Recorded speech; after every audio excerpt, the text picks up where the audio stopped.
I'm Mary Beth, a retired schoolteacher who spent my whole life believing I was a good Christian. I taught Sunday school, sang in the choir, and thought I had all the answers.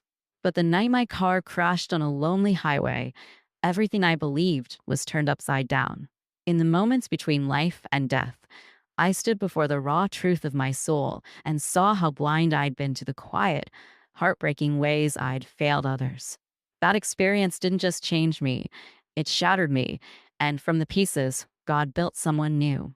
The highway stretched out like a ribbon of darkness ahead of me, the hum of my old sedan, the only sound breaking the night's stillness. I had been driving for hours, replaying every moment of the argument with my daughter, Sarah. Her words still stung, sharp as needles. "You're so caught up in being right, Mom. You don't even listen anymore." She didn't understand. I was trying to help her, trying to bring her back to God. But instead, she shut me out, leaving me with a hollow ache I couldn't shake. The air felt heavy, thick, as if even the night was pressing in on me. I tightened my grip on the wheel and glanced at the dashboard clock. Nearly midnight. The road was deserted, just a stretch of flat fields on either side, the occasional shadow of a tree breaking the monotony. I should have stopped for the night, but I was too wound up. I needed to get home, needed to escape the feelings clawing in my chest. Out of nowhere, a blinding light filled my vision, a truck barreling toward me, headlights like twin suns. I panicked, jerking the wheel hard to the right. Tires screamed, and the car skidded, flipping off the road and into the ditch. I heard glass shattering, metal crunching, and then silence. When I opened my eyes, I wasn't in my car anymore. At least, I didn't think I was. I stood on the highway, but it wasn't the same road. The asphalt glowed faintly under my feet, shimmering like a mirage. The air was warm, but not the sticky warmth of a summer night. This was different, soothing, almost alive. I turned in circles, trying to make sense of what I was seeing. The endless fields had been replaced by an expanse of white mist, stretching out as far as I could see. My heart pounded, but it didn't feel like fear. It was something else, an anticipation, like I was waiting for something I couldn't name. That's when I saw him. A man walking toward me from the mist, his figure sharp and clear against the haze. He wasn't young, but not old either, with dark eyes that seemed to see straight through me. He didn't speak at first, just looked at me with an intensity that made me want to both run and fall to my knees. "Mary Beth," he said finally, his voice calm but commanding. "You're not where you think you are. What is this?" I stammered. "Am I dead?" He tilted his head, a small, almost sad smile on his face. "Not yet. But you've been given a rare gift.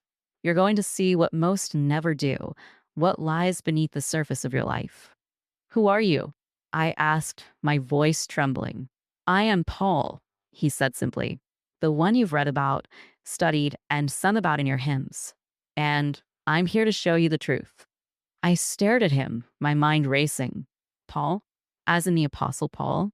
The one who wrote half the New Testament?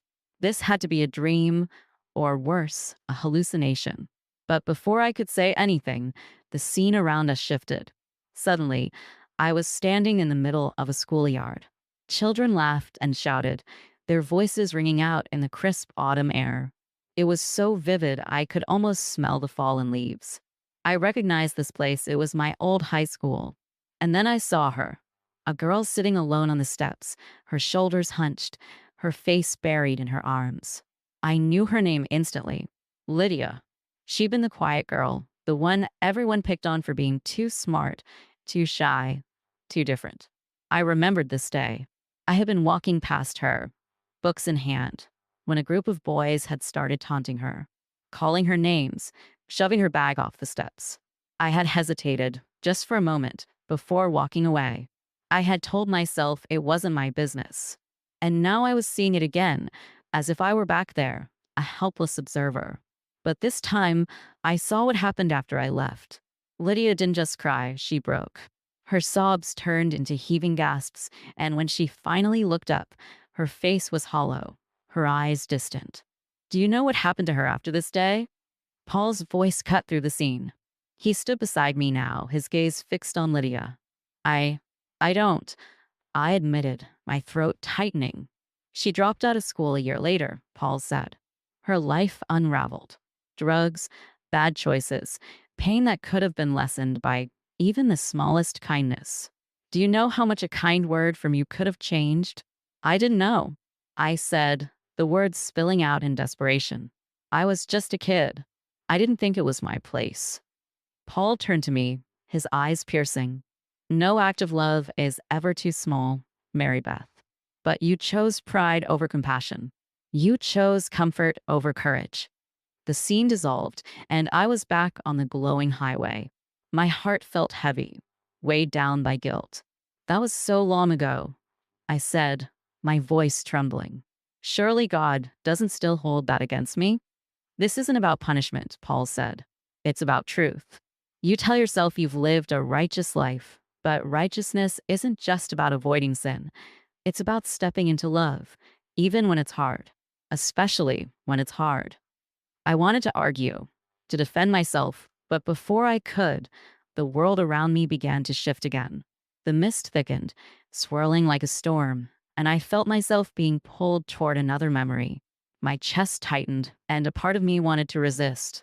But deep down, I knew there was no running from this. Not anymore. The mist cleared, and I found myself standing in the middle of a small, dimly lit church. I recognized it immediately. This was my church, the one I'd attended for years. The rows of pews were exactly as I remembered them, the familiar creak of the floorboards beneath my feet. But something was off. It felt empty, not just of people, but of warmth, as though the life had been sucked out of it. Paul stood beside me, silent, watching. My chest tightened.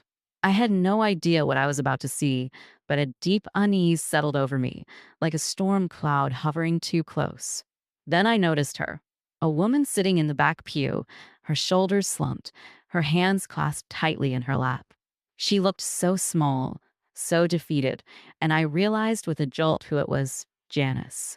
She'd been part of our congregation for years, a single mother with two young boys.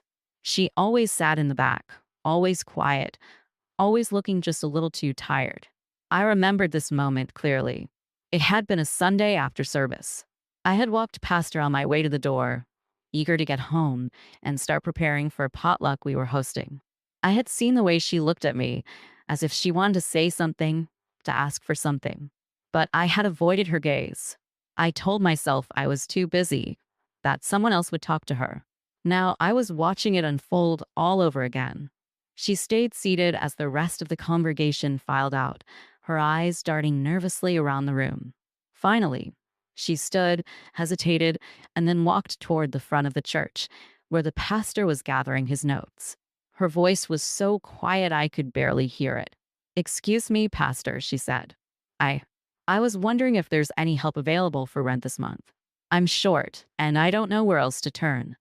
The pastor looked uncomfortable. "I'm sorry, Janice. The church budget is tight right now, and we don't have any extra funds. But I'll pray for you." Her face crumpled, and she nodded, forcing a smile. "Thank you, Pastor. I appreciate that."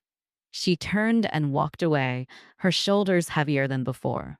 I felt a sharp pang in my chest as I watched her leave the church, clutching her worn-out purse like it was all she had left in the world. I had seen her go that day, but I hadn't stopped her. I hadn't said a word. "She needed you," Paul said, his voice breaking the silence. "She needed someone, anyone, to show her that she wasn't alone. But you walked away." Tears stung my eyes. I didn't know she was struggling like that. I thought. "You thought it wasn't your problem," Paul interrupted. "You thought someone else would take care of her. But no one did. And do you know what happened next?" I shook my head, dreading the answer. "She lost her apartment. She and her boys were evicted within the month. They spent weeks living out of her car before she could find space in a shelter. And her faith." He paused, his voice heavy. "She lost it. She stopped coming to church. She stopped believing that God cared." I choked back a sob, guilt crashing over me like a wave. I didn't mean to hurt her. I just, I didn't think it was my responsibility. Paul's gaze softened, but his voice remained firm. Faith without works is dead, Mary Beth. You sat in that church every Sunday, sang the hymns, recited the prayers, but you failed to live the love you preached. You saw her pain and chose your convenience over compassion. I didn't know. I whispered again, but the words felt hollow. They weren't an excuse. They never had been. The scene shifted again, and I found myself in a small living room, cluttered but cozy. A young woman sat on the couch, her arms crossed, her face flushed with anger. Across from her sat an older woman, me. It was me, but not the me standing there watching. This was a memory, one I had tried to push to the back of my mind. It was the last real conversation I'd had with Sarah. She had come to visit me after months of silence, and we had spent most of the afternoon dancing around the tension between us. Then, as if we couldn't help it, we had collided. Mom, why can't you just accept that my faith looks different from yours? Sarah had said, her voice shaking. Why does everything have to be a fight? Because it's not about difference, Sarah, I had snapped. It's about right and wrong. You're walking away from everything you were taught, everything I raised you to believe. She stood, pacing the room. No, I'm walking away from your judgment, from the constant pressure to be someone I'm not. I stood too, my hands trembling.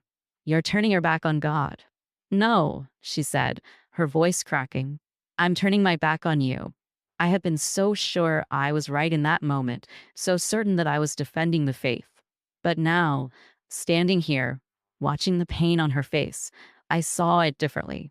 I saw the way my words had cut her, the way my rigid pride had driven a wedge between us.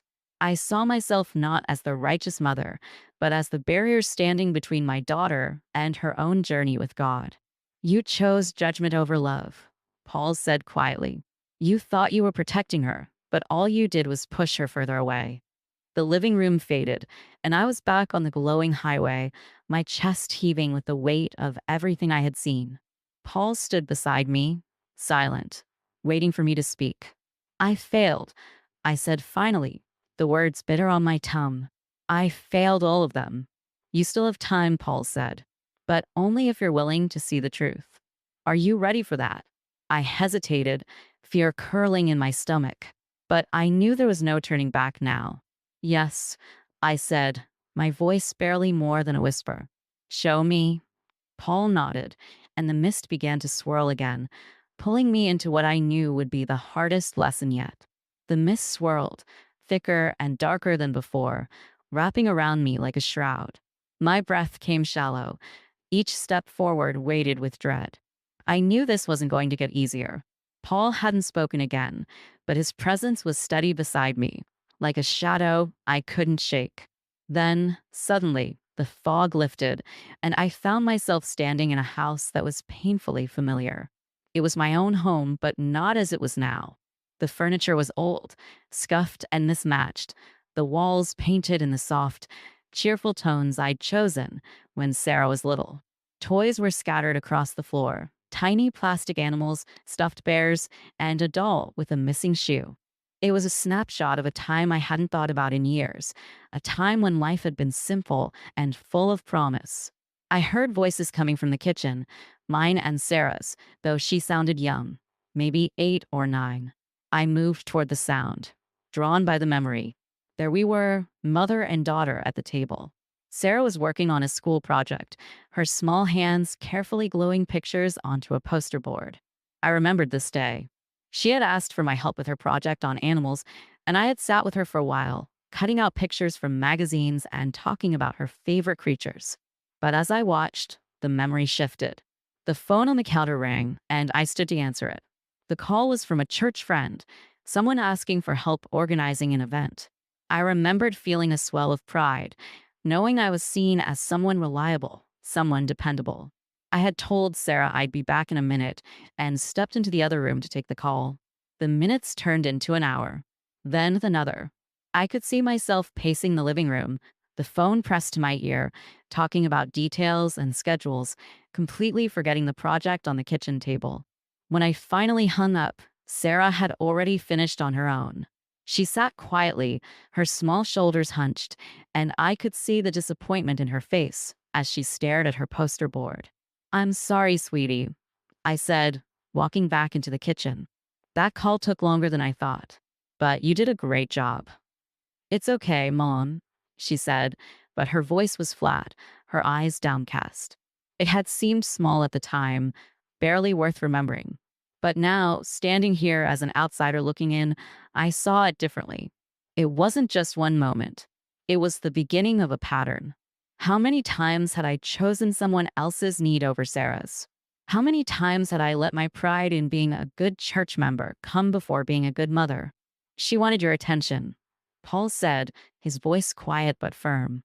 Not your perfection, not your reputation, just you. I closed my eyes, a fresh wave of guilt washing over me. I didn't know. I thought I was doing the right thing, being there for the church. You chose appearances over presence, Paul said, and it planted a seed of doubt in her heart that only grew as the years went on.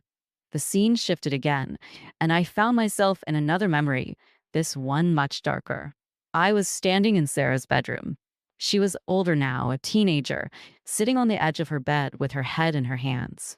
I recognized this moment, though I had buried it deep, a painful fragment I rarely allowed myself to revisit.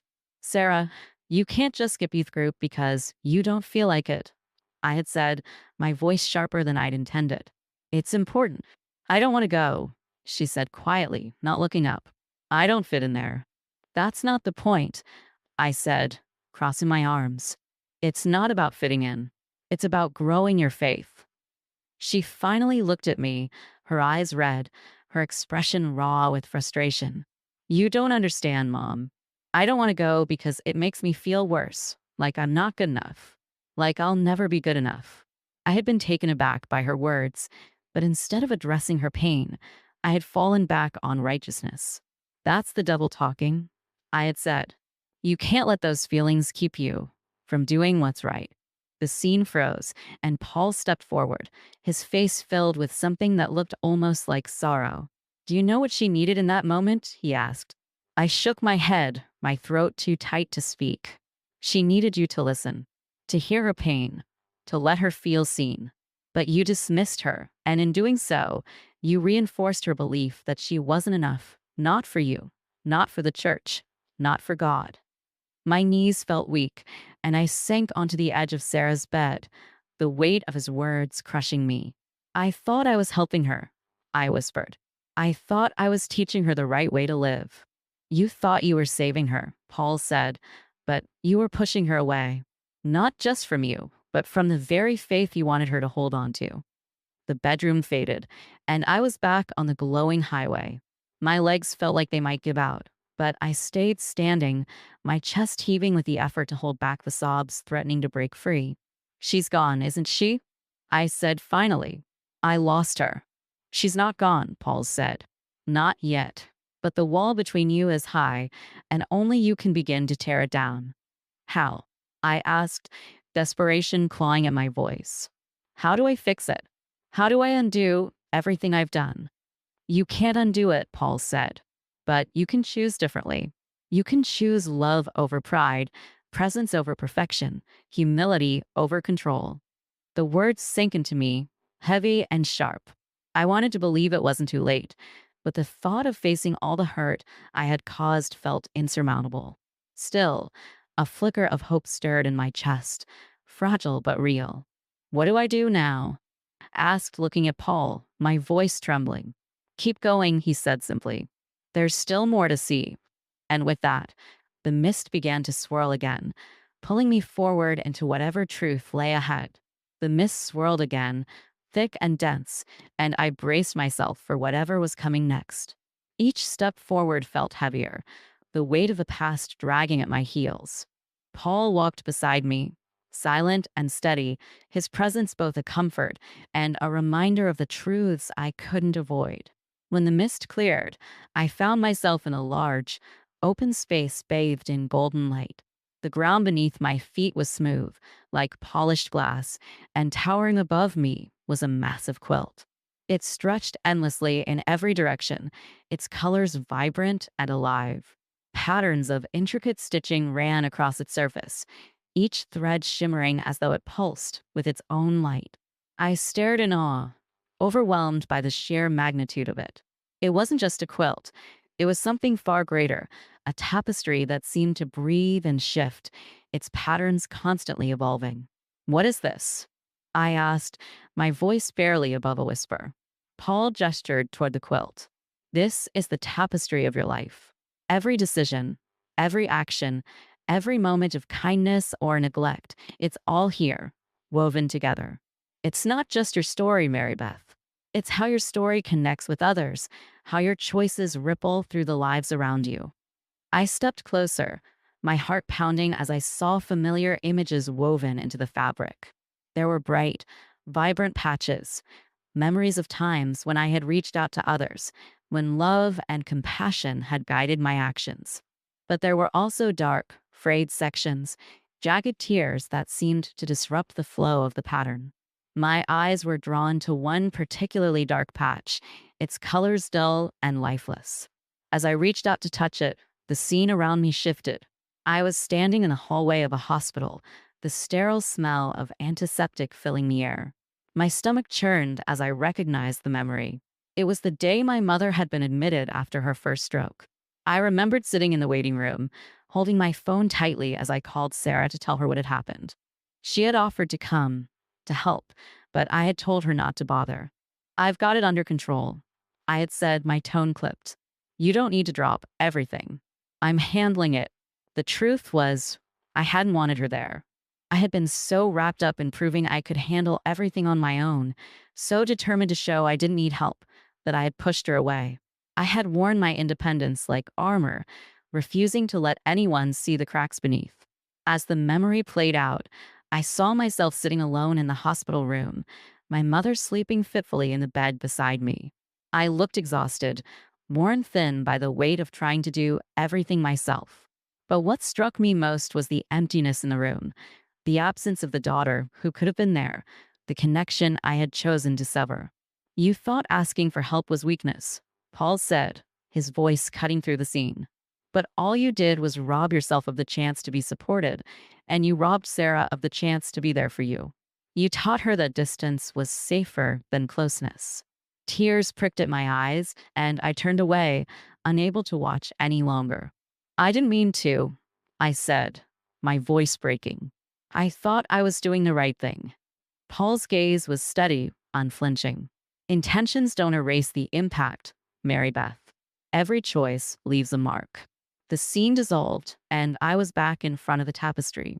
My eyes scanned its surface, drawn to another section where the threads were tangled and knotted, the colors muted.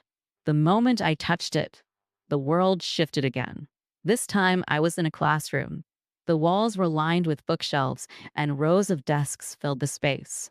I was younger here, standing at the front of the room as a group of students sat before me.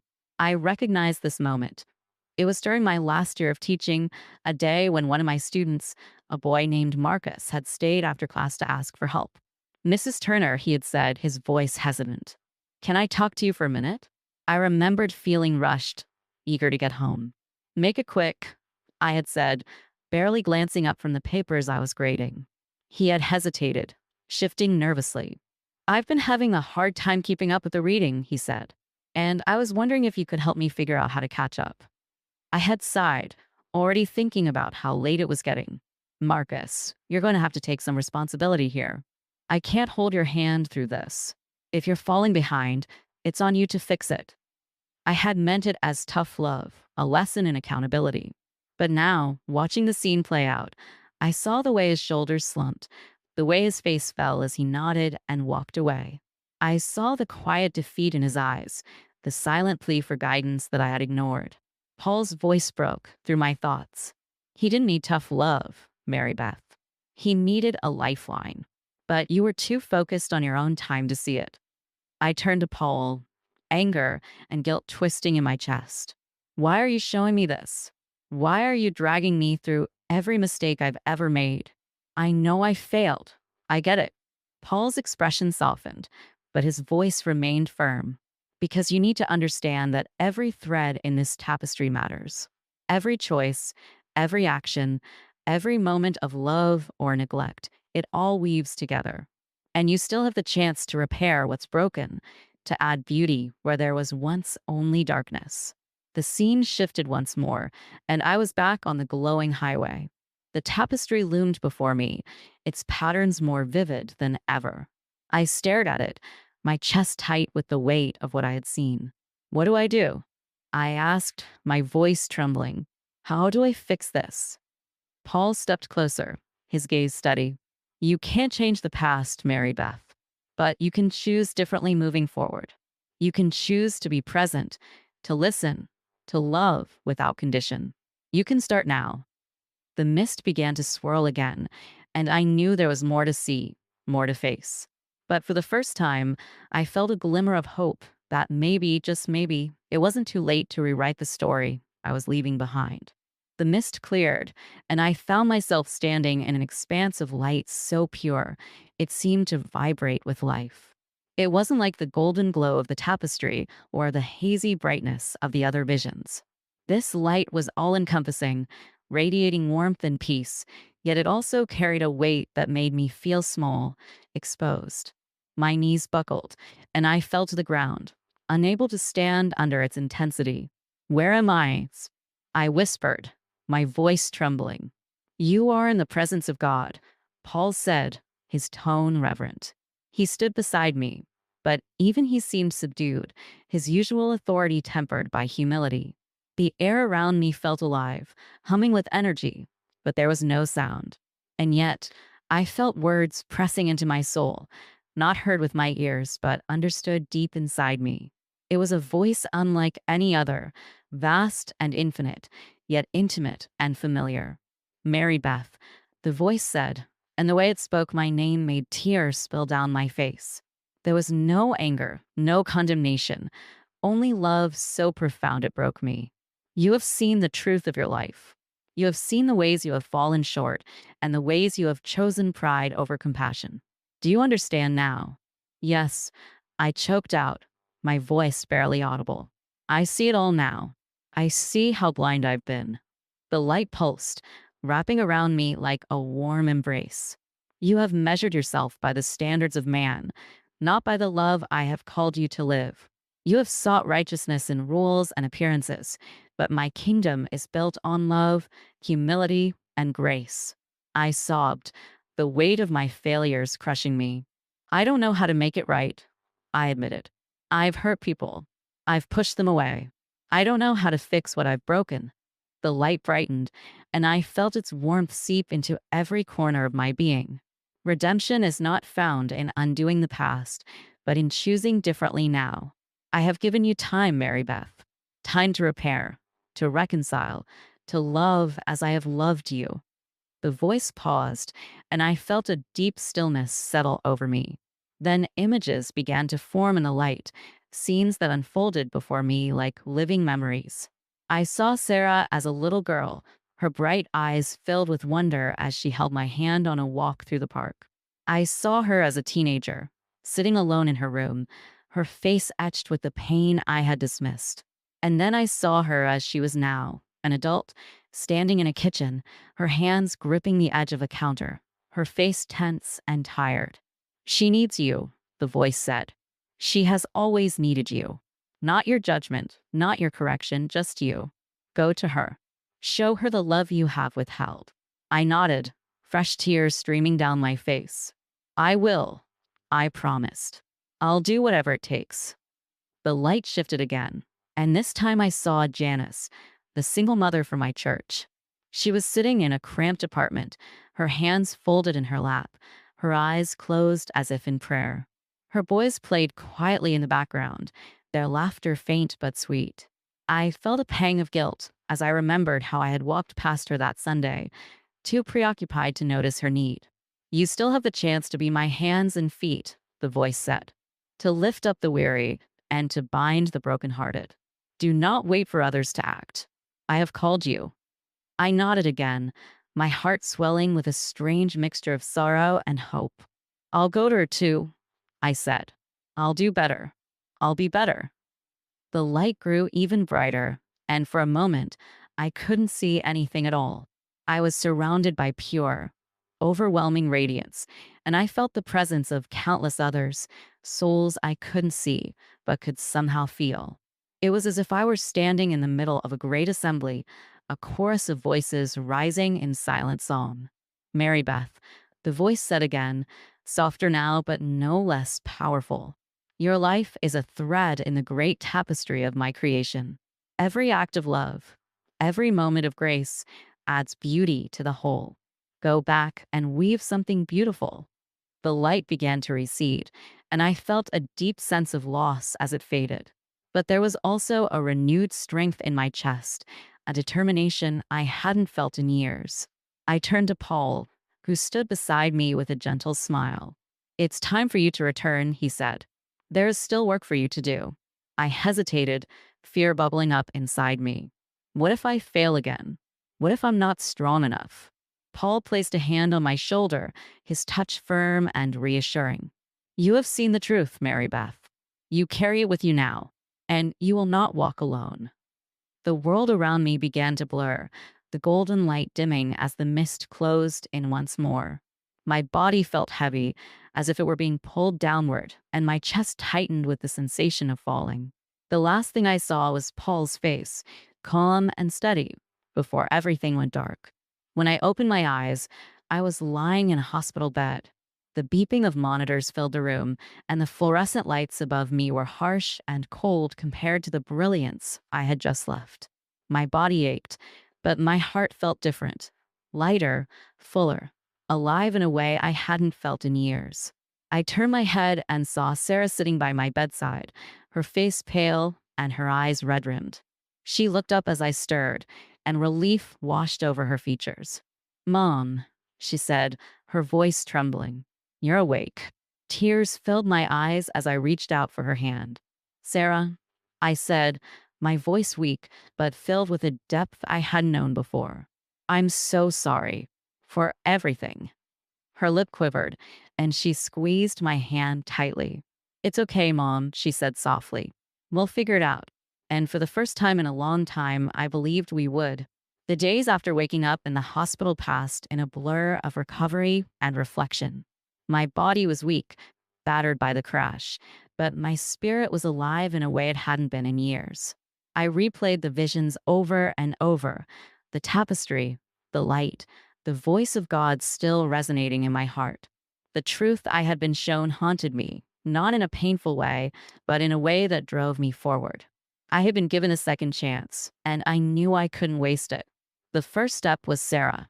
She visited me every day while I was in the hospital, and each time I saw her, I felt the weight of all the years I had spent pushing her away. At first, our conversations were simple, how I was feeling, how the doctors said my recovery was progressing. But as the days went on, I knew I had to address the pain I had caused. It was a quiet afternoon when I finally found the courage to speak. Sarah was sitting by my bedside, scrolling through her phone. I reached out and touched her hand, and she looked up, surprised. Sarah, I said softly, I need to talk to you. Really talk. She set her phone down, her brow furrowing. Mom, what's on your mind? I took a deep breath, the words catching in my throat. I've been wrong about so many things, about how I treated you, how I let my pride and my need to be right come before my love for you. Her eyes widened, and I saw a flicker of something, hope, maybe, cross her face. Mom, you don't have to. No, I interrupted gently. I do. I've been blind, Sarah. I thought I was doing the right thing, but I see now that I was pushing you away. I wasn't listening to you. I wasn't loving you the way you needed me to. Tears filled her eyes, and she reached for my hand. I just wanted you to understand, she said, her voice breaking. I didn't stop believing in God, Mom. I just needed to figure out what my faith looked like on my own. I see that now, I said, my own tears spilling over. And I want you to know, I'm proud of you. I'm proud of the person you've become, and I'm so sorry I didn't tell you that sooner. She leaned forward and hugged me, her arms wrapping around me with a warmth I hadn't felt in years. I love you, Mom, she whispered. I've always loved you. From that moment, something shifted between us. Our conversations grew deeper, more honest. She told me about her struggles, her doubts, and her dreams, and for the first time, I listened, really listened, without judgment or agenda. It was a beginning, not a perfect one, but a beginning nonetheless. When I was discharged from the hospital, I knew there was more work to do. The vision of Janice lingered in my mind, her weary face a constant reminder of the ways I had failed to act. I called the church as soon as I was able, asking for her contact information. It took some convincing, but eventually they connected me with her.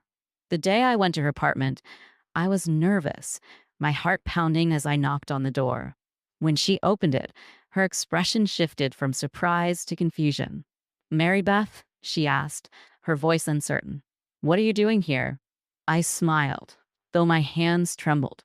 "Janice, I owe you an apology. And more than that, I want to help. Can I come in?" She hesitated, then nodded, stepping aside to let me in. Her apartment was small and modest, but it was tidy, the faint smell of something baking in the air. Her boys were in the living room, watching cartoons, their laughter a sweet contrast to the tension I felt. "I don't understand," she said, crossing her arms as she faced me. "Why are you here?" I took a deep breath, the words I had practiced tumbling out in a rush. "Because I failed you. That day at church, when you needed someone to help you, I walked away. I told myself it wasn't my problem, but it was. You are my sister in Christ, and I let you down." Her eyes softened, but she said nothing. So I continued. "I don't want to make excuses, Janice. I just want to do better. If you'll let me, I want to help you now, in whatever way I can." Her face crumpled, and she sank into a chair, covering her face with her hands. "You don't know how hard it's been," she said, her voice muffled. "I've been trying to hold everything together, but it feels like I'm drowning." I knelt beside her, placing a hand on her arm. "You don't have to do it alone," I said gently. "We'll figure this out together." From that day on, I made it a point to show up for her, not just with words, but with actions. I helped her find a better job, babysat her boys when she needed a break, and advocated for her at church, ensuring she got the support she deserved. Over time, I saw the weight lift from her shoulders, her laughter returning, her faith rekindling. As the weeks turned into months, I realized how much I had changed. I no longer felt the need to prove my worth through busyness or appearances. Instead, I found joy in the small, quiet acts of love that had once seemed so insignificant. I spent more time with Sarah, building the relationship I had once taken for granted. I reconnected with old friends, mended bridges I had thought were burned, and sought opportunities to serve wherever I could. One day, as I was driving down the same highway where my life had changed forever, I pulled over at the crash site. The grass had grown over the embankment, and the area was quiet, untouched by the chaos that had unfolded there. I stood for a moment, looking out at the horizon, and felt a profound sense of peace. I had been given a second chance, not just to live, but to love. And I wasn't going to waste it.